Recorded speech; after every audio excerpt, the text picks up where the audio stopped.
You know, several years ago, I was in New York City autographing the first book that I had written. And while sitting there autographing books, a demented black woman came up. The only question I heard from her was, "Are you Martin Luther King?" And I was looking down writing, and I said, "Yes." The next minute, I felt something beating on my chest. Before I knew it, I had been stabbed by this demented woman. It was a dark Saturday afternoon. And that blade had gone through, and the x-rays revealed that the tip of the blade was on the edge of my aorta, the main artery. And once that's punctured, you're drowned in your own blood. That's the end of you.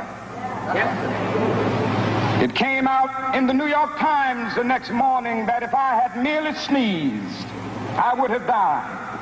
I want to say tonight,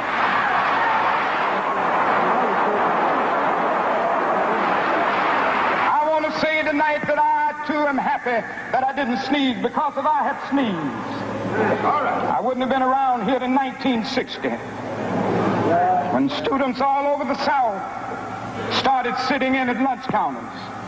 If I had sneezed, I wouldn't have been around here in 1961 when we decided to take a ride for freedom and ended segregation in interstate travel. If I had sneezed, I wouldn't have been around here in 1962 when Negroes in Albany, Georgia decided to straighten their backs up. And whenever men and women straighten their backs up, they are going somewhere, because a man can't ride your back unless it is bent. If I had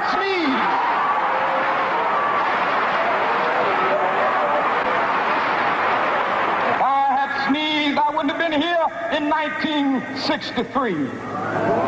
The black people of Birmingham, Alabama, aroused the conscience of this nation and brought into being the Civil Rights Bill. If I had sneezed, I wouldn't have had a chance later that year in August to try to tell America about a dream that I had had.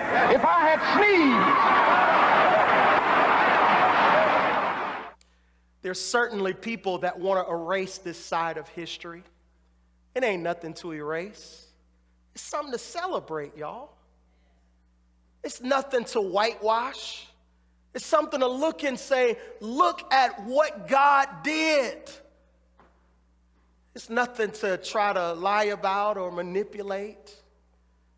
You know, I've heard people say, well, when they brought your people from Africa, you guys knew nothing about God. We introduced you to Christ. That's a lie. Jesus was in Africa way before Europe. Let's face it, the gospel came to Africa. First off, it was birthed in Africa. There is no such thing as Middle East. You don't see that in the Bible. It's Northern Africa. And then if you really want to get into the southern and regions of Africa, in Acts chapter 9, the gospel went to Ethiopia well before Paul took it to Europe in Acts chapter 17 and chapter 15 through 17. So what does that mean? That means Jesus was in Africa way before it got to Europe.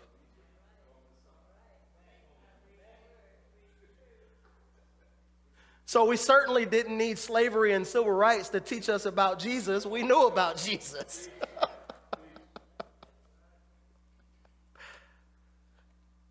But what should we look at this history and say? We should say, look at what God brought us from.